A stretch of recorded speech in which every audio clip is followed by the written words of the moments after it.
35,000 years ago, in Europe, tribes of hunter-gatherers invented a fascinating art form. An art populated with animals emerging from the depths of the earth. Some 18,000 years later, in the heart of the Périgord region in France, they created their most fabulous masterpiece, Lascaux, the Sistine Chapel of the prehistoric era. Prehistorians have offered all sorts of explanations for this wall art, and theories abound concerning its purpose. Hunting magic, totemism, shamanism. Yet none has revealed the deeper meaning of the works left behind by our ancient ancestors.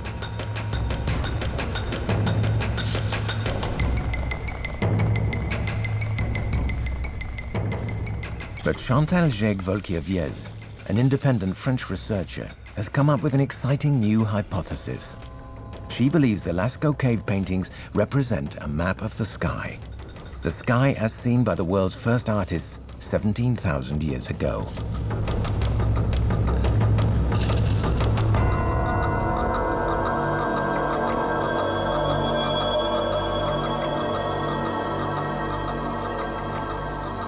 Her claims, advanced after many astronomical calculations, represent a radical departure from previous interpretations. But will the researcher be able to convince others? At times I did have doubts, so I would start all over again. And each time I came up with the same answers. I can't backtrack now, I simply can't. Whenever someone says that can't be right, I reply, yes it is, it works. Chantal Jègues-Wolkiewiez first set out on the trail of our ancient ancestors 15 years ago. At the time, she only knew Lascaux by name. She was interested in a totally different site, located in the heart of the southern French Alps, the Vallée des Merveilles, the Valley of the Marvels. Together with her husband, Jacques, and Michael, a guide specialized in the valley's history, she is revisiting the place that initially aroused her interest in prehistoric man.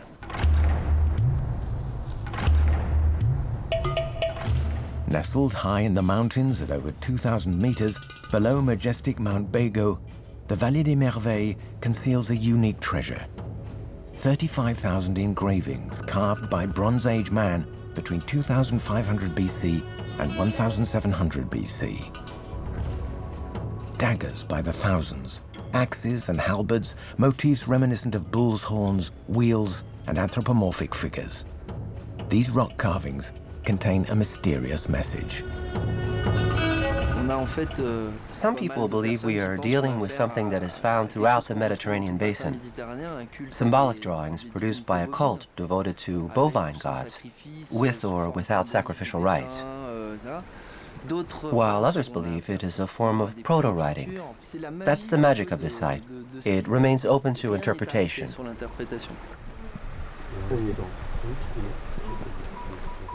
Chantal believes the sky holds the key to this mystery. For 10 years, she worked on this site for her PhD thesis. Her idea being that during the Bronze Age, the valley was a vast astronomic observatory. It was on the rock known as the Altar that she made her first discoveries. Here, prehistoric man carved dozens of daggers. At first glance, there is no apparent logic to their orientation. On the morning of the autumn equinox, in the spring too, but in spring there's too much snow, you can't see anything. The sun rises over there where the daggers are pointing. To penetrate the meaning of the 115 carved daggers, Chantal applied the methods of archaeoastronomy. She used a clinometer to measure the incline of the rock and a hand-bearing compass to determine the orientation. In this manner, she proved that the majority of the daggers were oriented to the point of the horizon where the sun rises on the day of the autumn equinox.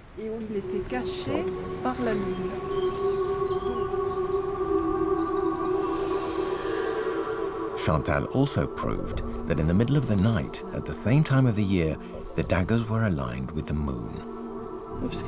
Basically, everything is pointing in the same direction. it would appear the ancient engravers recorded astronomical coordinates.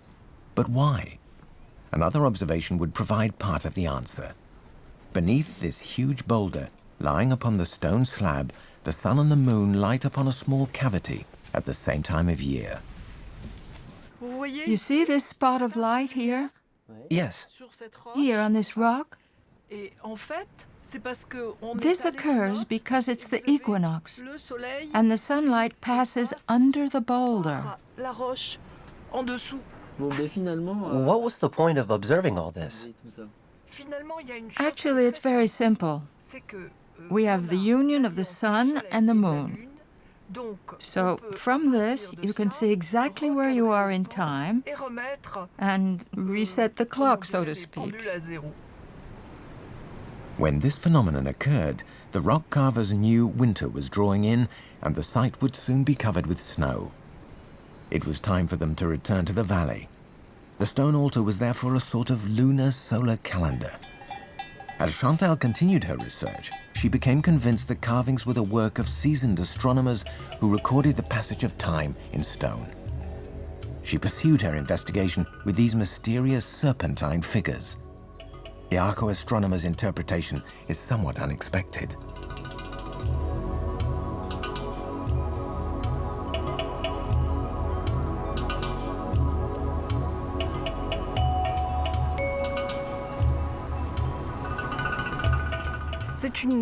This is a classic figure, which is familiar to any astronomer interested in the path of the moon. You have zigzags like this: rising moon, descending moon, rising moon, descending moon. Here we have 1, 2, 3, 4, 5, 6, 1, 2, 3, 4, 5, 6. This means you have 12 lunar months. We have 12 cycles, 12 lunar months in the year. This isn't surprising. If any observer were to draw the moon's trajectory during its 28-day cycle and throughout an entire year, he would obtain roughly the same drawing.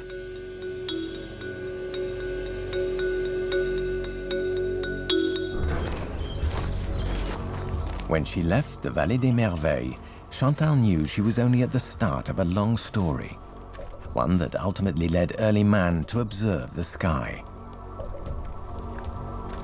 And she wanted to write the following chapters, pursue avenues unexplored by prehistorians, and construct bold hypotheses. The archaeoastronomer needed to understand what had happened further back in time. And so she turned to our Stone Age ancestors, those who decorated Lascaux' walls.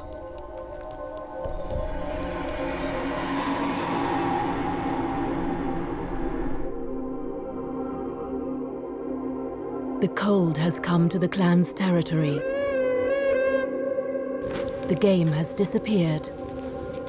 Provisions are low.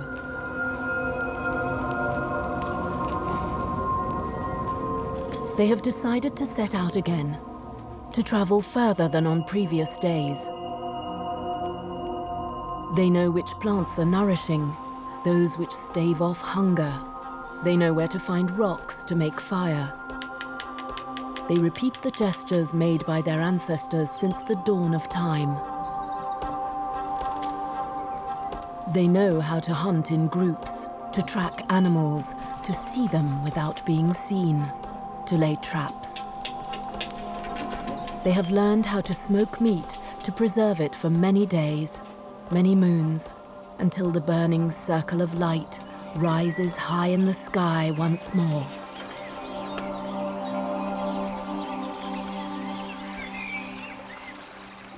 When Chantal Jègues-Wolkiewiez advanced her theory on the Vallée des Merveilles, she was greeted with sarcasm and derision. This intrusion into the realm of prehistory by an atypical researcher was not looked on favorably. For years, archaeology and astronomy had been mutually exclusive disciplines. But one prehistorian decided to change all that. Jean-Michel Geneste, the curator of Lascaux. He invited Chantal to visit the cave and apply her methods there. She jumped at this chance to analyze the world's most famous cave paintings. Her research at Lascaux began one June evening, on the 21st, the first day of summer.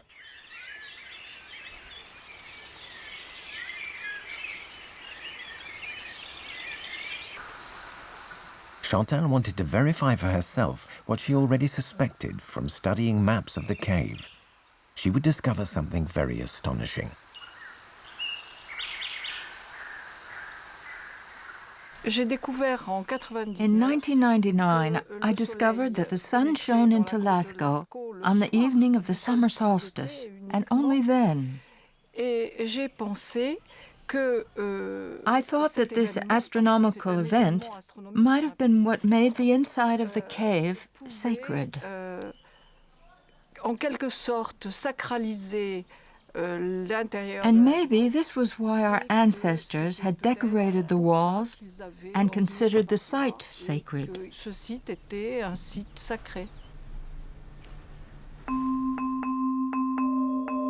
According to her calculations, the rays of the setting summer sun 17,000 years ago shone through the narrow shaft leading to the first Lascaux galleries, so casting light upon the walls and illuminating the paintings that were shrouded in darkness the rest of the year.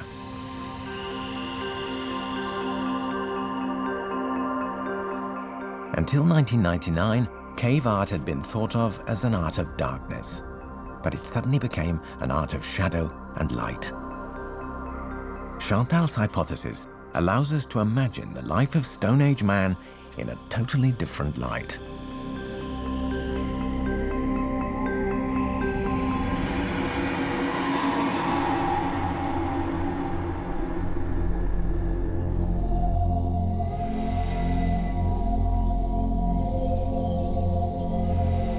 One of them has observed the sky for days on end, interpreting its messages.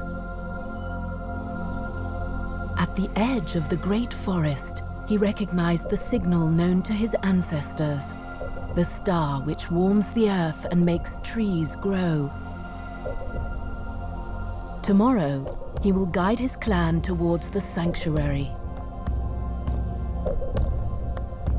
He has chosen this cave to capture its rays, to honor it once again.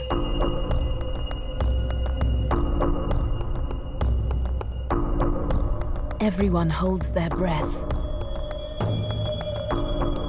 Is it a sign for them? Is the star telling them that its upcoming disappearance is only temporary? That it will be back, like every year after the winds have swept across the valley? That they need not fear the forthcoming night?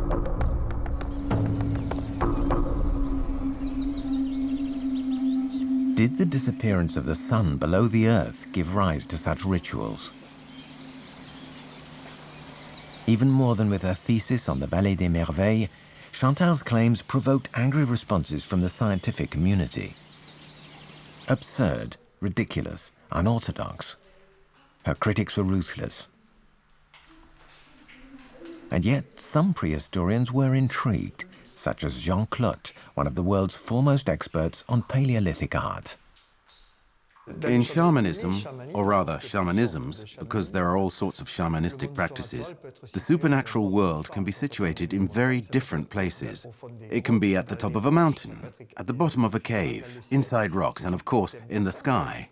The important thing is that people believe they have access to it. Jean Clotte does not interpret prehistoric paintings in the same way as Chantal.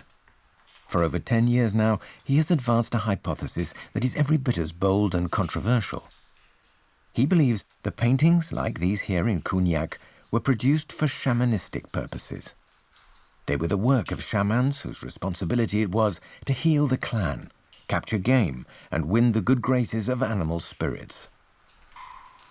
This hypothesis also created a sensation when it was first introduced. Here, for example, they use the natural contours of the rock for their drawings. From the very beginnings of prehistoric art, you find this idea that the rock is alive. There is an interaction between the world of spirits, the supernatural world, where we are now, and the world of the living. Inside the rock were animals and spirits that were ready to come out. They were half materialized.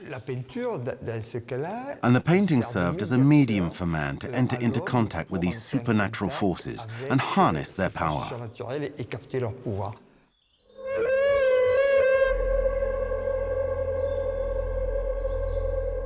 In the forest, he has listened to the signals of nature. He has seen the bison, the spirit of the ibex. A bull has spoken to him. Now he must join them in the world of shadows.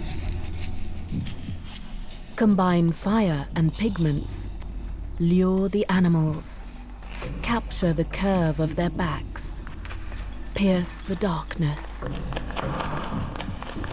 uncover the mane of a galloping horse, make out the blood coursing through its veins of rock, summon its spirit and charm its soul.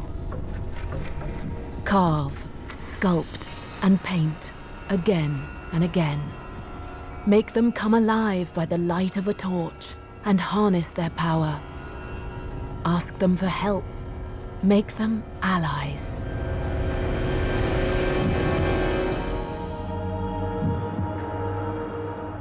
Could shamanistic practices and solar cults have coexisted, or even been part of the same view of the world? Chantal is convinced of it. Jean-Claude and Jean-Michel Jeunesse both found this interesting, but they thought it might be a coincidence. What I needed to do was study all the other caves and see whether, statistically speaking, I would find similar orientations and astronomical events. So I set out with my husband. We explored Burgundy, the Dordogne.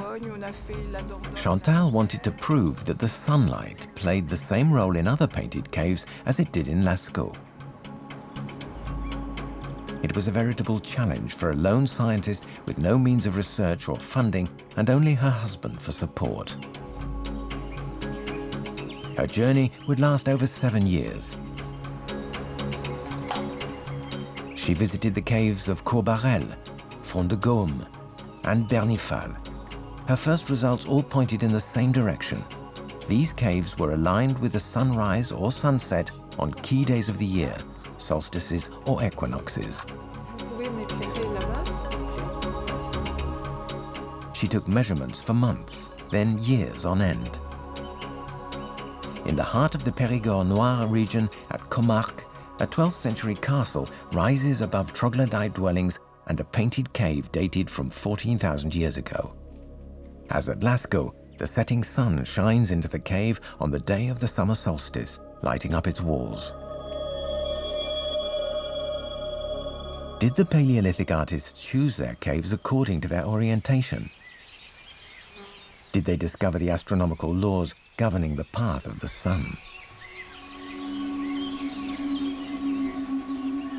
If you closely observe the points of the rising and setting sun for an entire year from the same spot, you will see that it moves inexorably day after day.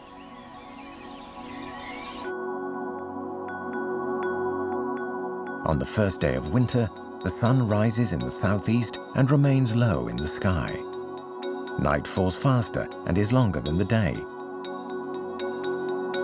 On the day of the spring and autumn equinoxes, the sun reaches the halfway point of its annual trajectory and rises in the east. Days as long as night. Lastly, on June the 21st, the first day of summer, the sun rises in the northeast. This is the longest day of the year. For an observer equipped with a compass, there are 6 significant points on the horizon.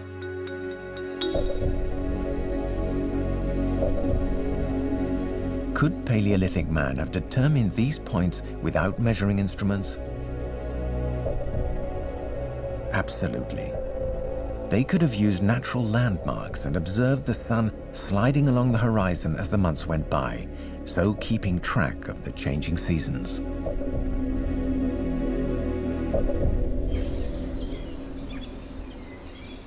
To be sure the caves had been deliberately chosen for their orientation and not simply at random, Chantal decided to expand the scope of her research. She started investigating caves without carvings or paintings. On these sites, her compass indicated no particular orientation. Altogether, Chantal would travel 20,000 kilometers and take measurements in 130 decorated caves and rock shelters. It was a long, painstaking job, but nonetheless indispensable if she was to convince the world's prehistorians.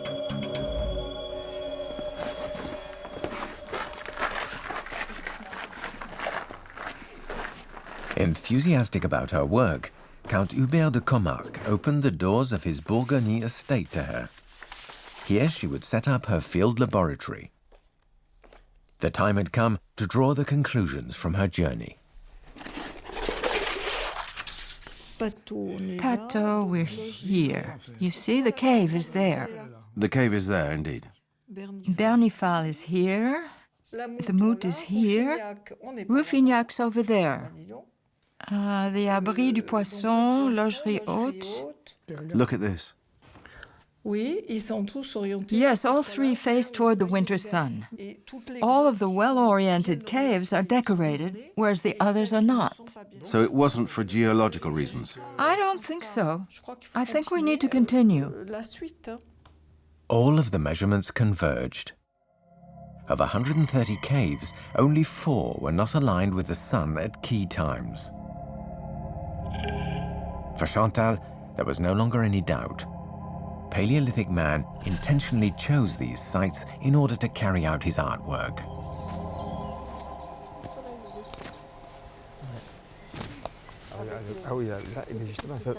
Chantal met up with Jean-Claude in Dordogne at the Abri du Poisson rock shelter. She wanted to discuss a new possibility with him. She wondered whether there was a relationship between the way in which the animals are depicted and the time of year when the sun lit up the shelter. This salmon is represented with a curved lower jaw, a characteristic of a Celt or post-spawned fish, and spawning only occurs in the winter. We have this salmon on the ceiling. It's pointing in the direction of the rising winter sun. Only in winter would the sun have been low enough, it rose over there, to cast light on the ceiling and make this salmon stand out. And the salmon is depicted as a Celt. There is definitely a seasonal aspect, and the fact that this salmon is a Celt indicates which season. But is the Abri du Poisson a unique case? One of a kind? The detailed drawing of a naturalist before his time? Is the fact the salmon is orientated to the rising winter sun a mere coincidence? Chantal knew she had to find further proof to support her hypothesis. A scene in the Lascaux cave confirmed her hunch. Located deep inside the cave, this panel depicts 2 bison standing back to back. The tails of the 2 bison are crossed. According to experts, the fur color of the bison on the left is a sign that it is molting, while the erection of the bison on the right indicates it is rutting. Standing directly opposite the 2 animals, Chantal measures the orientation of their eyes. The eye of the bison on the right indicates 124 degrees, and the eye of the bison on the left is oriented at 56 degrees.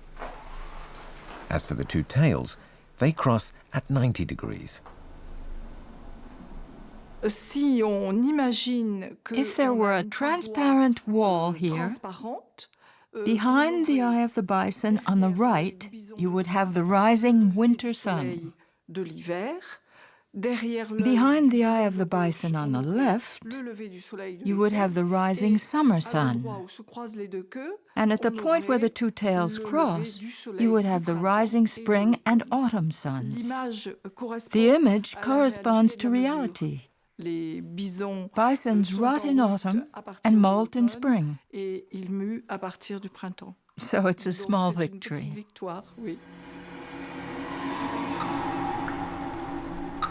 Early man knows about the winds.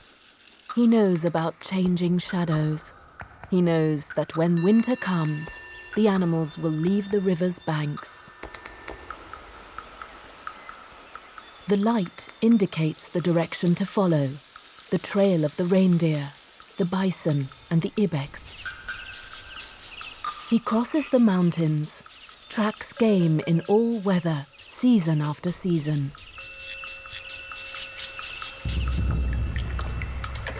When life withers, he silently follows the course of the river, spots the shadows of fish, makes use of the reflections on the surface to surprise them, spearing their sides with his trident. Winter is back, and with it, the bitter cold.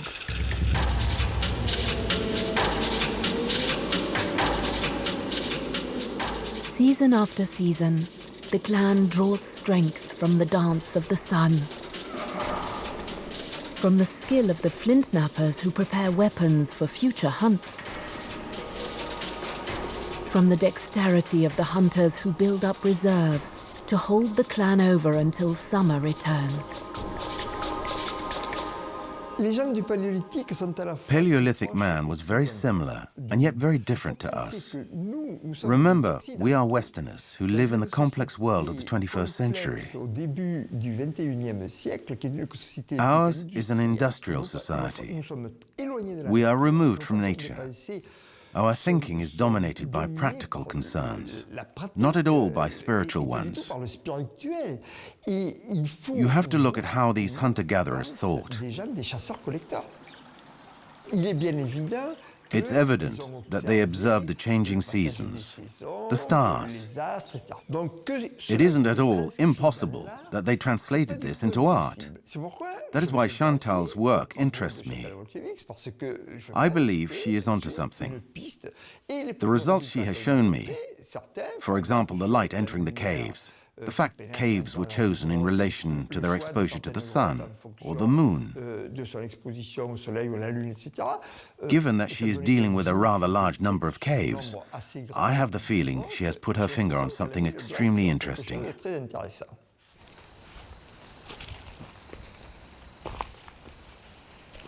Chantal believed she could go even further. She was convinced our ancestors did not content themselves with learning about the cycles of the sun. They were also interested in the phases of the moon.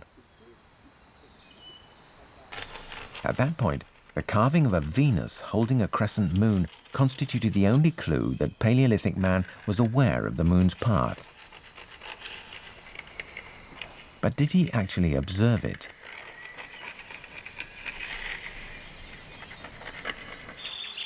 The paleoastronomer embarked on this new investigation with as much energy as ever.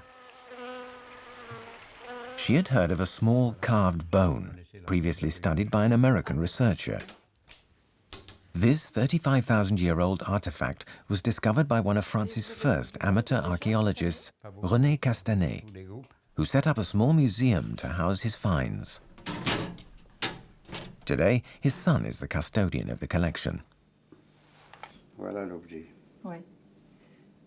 What is the meaning of these mysterious markings?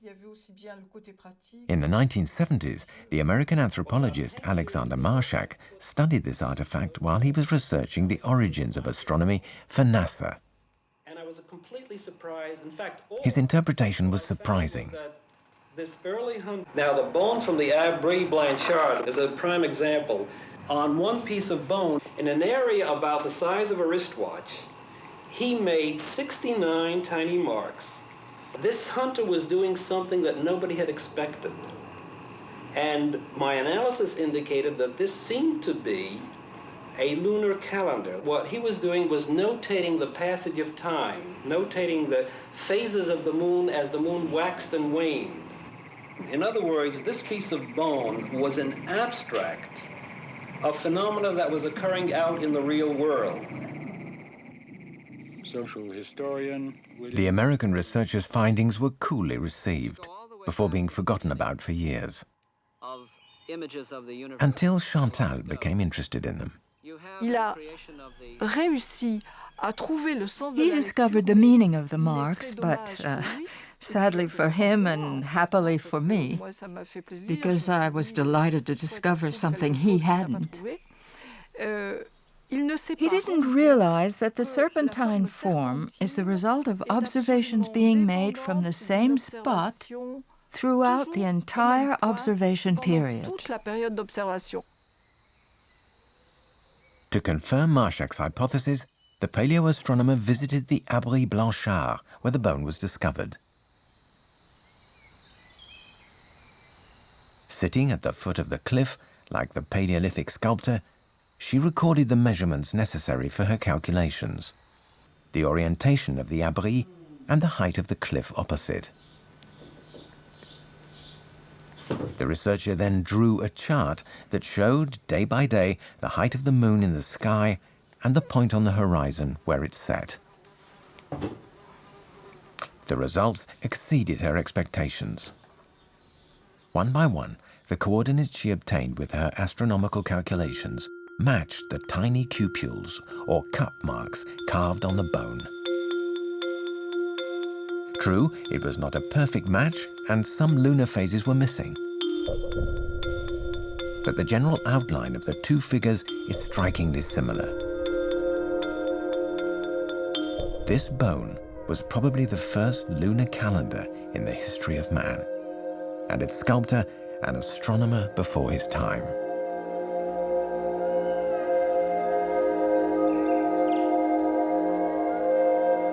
The observation of the moon and the sun was of great importance to Paleolithic man.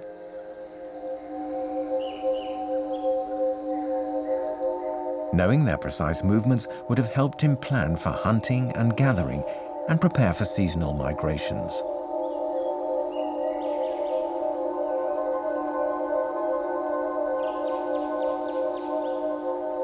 What if his knowledge was even more incredible? What if he knew how to distinguish certain stars in the sky?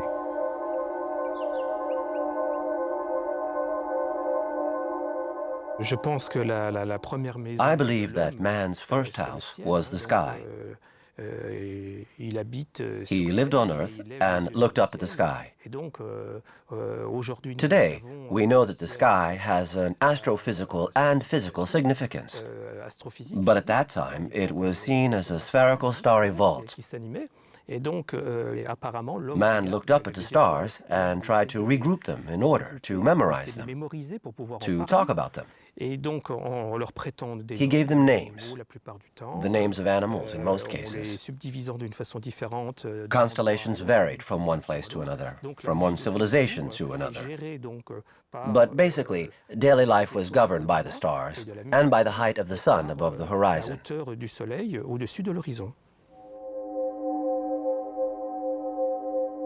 At first sight, the night sky is made up of thousands of stars defying all logic. But if you look closer, some stars are more visible than others, as they are brighter. These stars were recorded very early on in history. The Babylonians grouped them into 12 constellations, the constellations of the zodiac.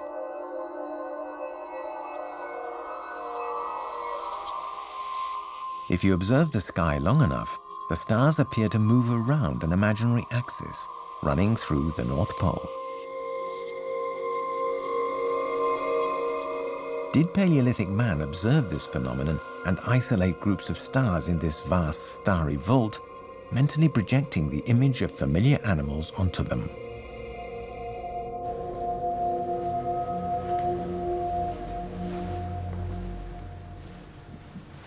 Back in Lascaux, Chantal realized that the cave was far more than a gallery of paintings. The very shape of this dome reminds her of the belt of the zodiac in the sky. One figure, a large bull to her right, drew her attention. She recognized the Pleiades star cluster and the Aldebaran star. She decided to measure the astronomical coordinates of various points on the cave's animals. Eyes, tips of tusks, lower flanks, forefeet, and hind feet. Next, she turned to her astronomy software to see whether her hunch was correct. I realized that the sun passed through all of the constellations. You have the unicorn, which would represent Capricorn, and horses in the place of Sagittarius. If the hall of the bulls were in glass, you would see the constellations behind them.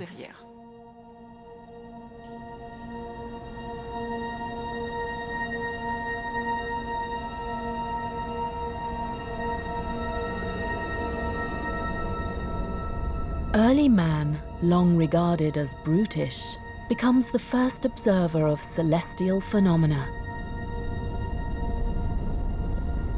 The time spent on such studies would have affected his view of life, material survival, and his origins.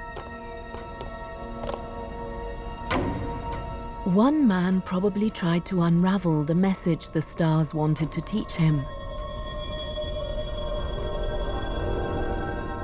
He measured, noted, compared, and tried to discern the shapes of familiar animals in the cosmic disorder.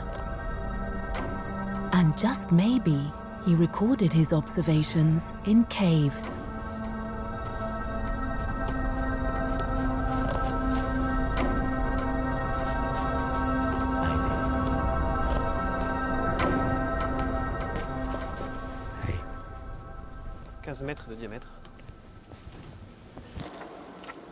Do the animals of Lascaux belong to the sky of that period?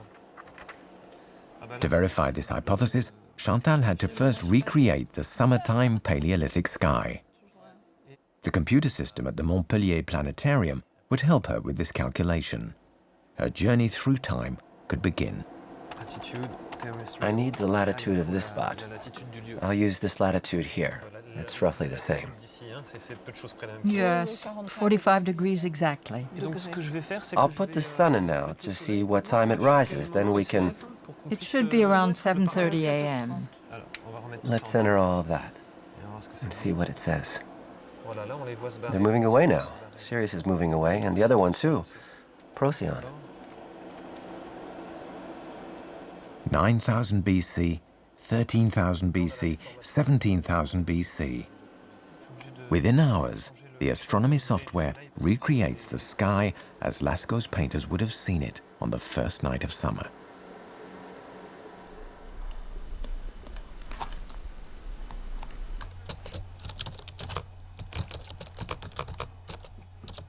Armed with this data, Chantal then superposed the constellations of the prehistoric sky onto the prominent points in the Hall of the Bulls.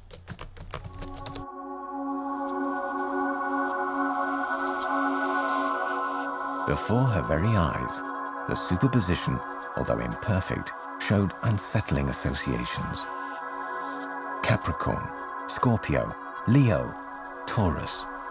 These constellations seem to merge with the figures of the cave.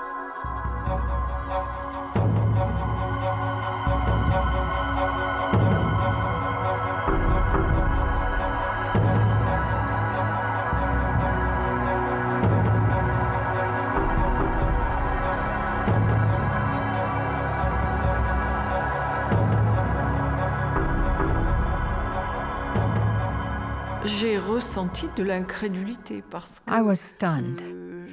When I first visited the cave, I thought Paleolithic man had little knowledge of astronomy.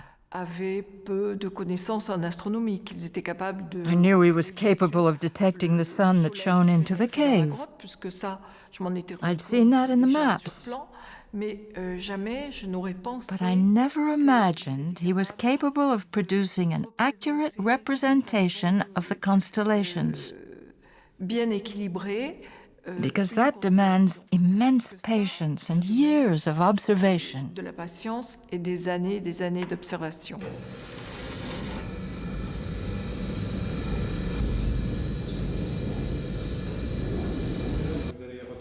Alors, à la sortie on a rendez-vous à 12h30 devant le planétarium.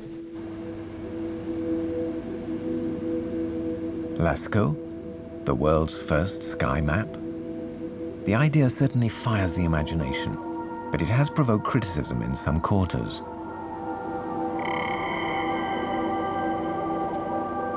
Chantal first presented her results to Gérard Jasniewicz, an astronomer and astrophysicist at the University of Montpellier. This researcher had been on the examining panel when she defended her thesis on the Vallée des Merveilles. But this time, he had mixed feelings. Il est clair qu'il y a des éléments qui me permettent. Certainly, there are elements which enable me to say there are points or marks in Lascaux Cave that could correspond to elements in the sky. Avec des éléments dans le ciel. But in my opinion, there is not sufficient evidence to allow us to say with certainty that Lascaux is a planetarium that coincides exactly with what we see in the sky. I feel there is something missing, and I would hesitate to make a general interpretation. Obviously, it isn't a planetarium like this one. Chantal had difficulty convincing others of the validity of her theory. To compound matters, it stands at the crossroads of two disciplines, astronomy and prehistory, which tend to turn their backs on each other. The hypothesis was too bold. There was a mutual lack of comprehension between scientists of both disciplines. Skepticism won out. For someone like me who knows nothing about the sky and the infinite number of stars, many of which are so bright they can be seen with the naked eye, I have the feeling that if you took the image of an ibex, or a horse, or a bison, and you placed it over a sky map, you would always manage to get it to coincide with a certain number of stars. Isn't it all rather subjective? It's important to understand that the constellations are fixed in space, and they never change, ever. They never change position in relation to one another.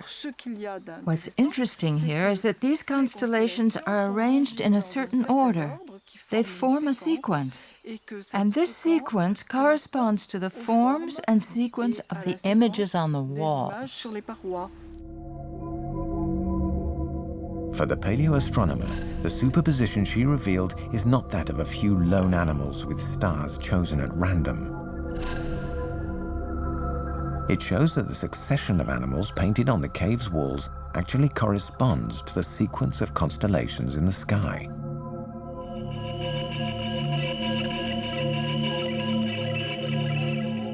Despite her arguments, her fellow scientists were puzzled.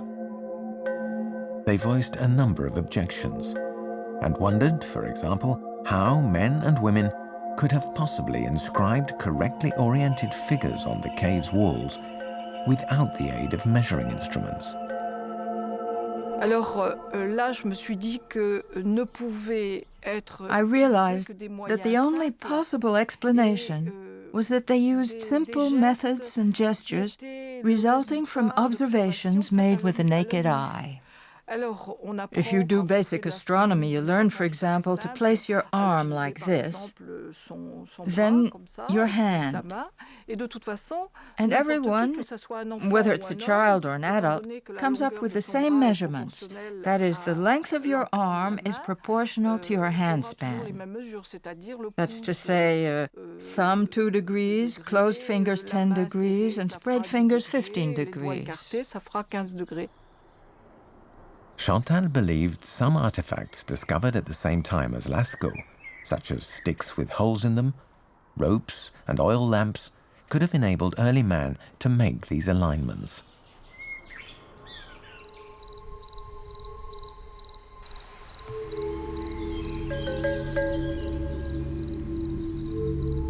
Was early man capable of making such measurements?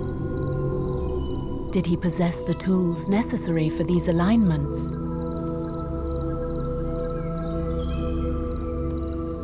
How many gestures, how many attempts did it take to obtain the correct measurements? How many nights were spent establishing the cosmic directions? How did he reproduce the exact positions of the constellations in the depths of the cave? What calculations did he use to chart the stars, their angle, distance, and height? How many points were transferred onto the wall before the animal forms became stellar figures?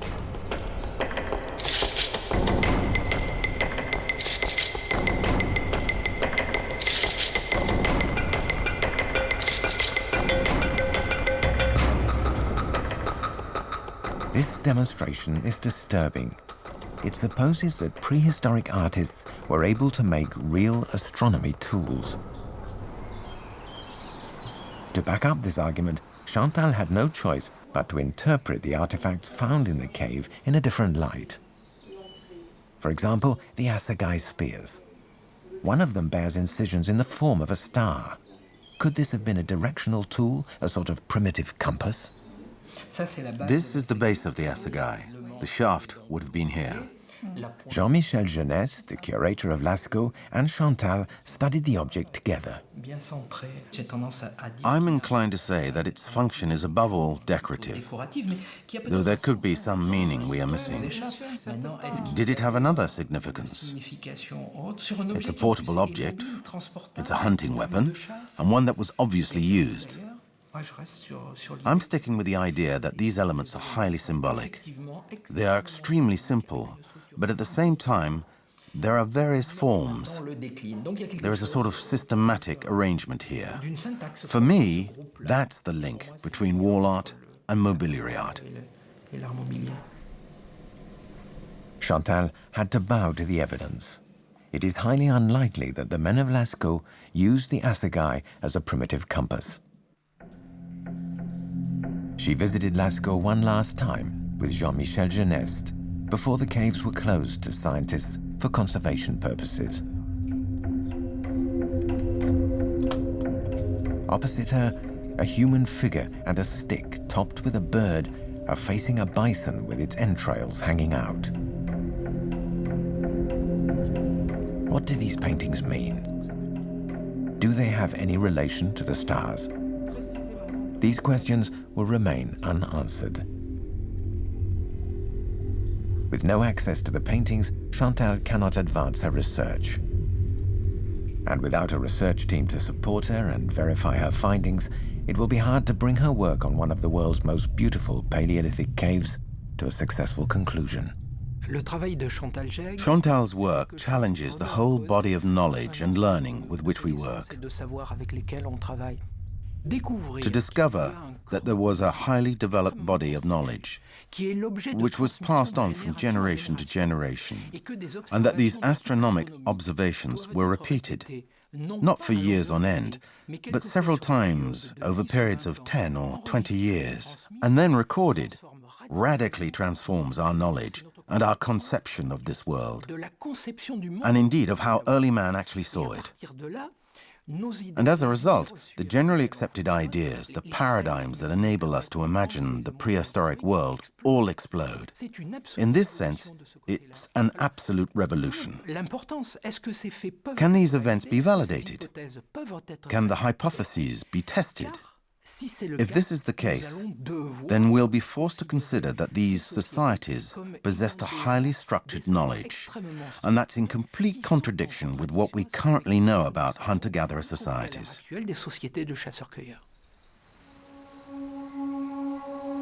As a result of Chantal Jègues-Wolkiewiez's research, a new image has emerged.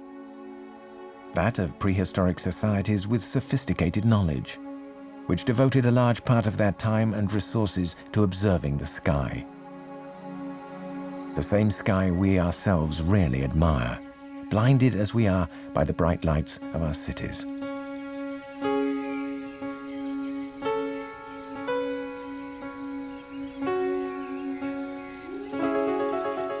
By studying the path of the stars, man learned to master time. He established the rhythm of natural cycles, took control of his destiny in the natural world. This knowledge of the sky, passed on from generation to generation, would have been of capital importance. Did this knowledge form the basis of their myths? Perhaps. Far more research is necessary to confirm the existence of such knowledge. But at the end of this exploration lies the understanding of an entire chapter of our history. A history that has traveled to us down through the millennia and which still fascinates us today.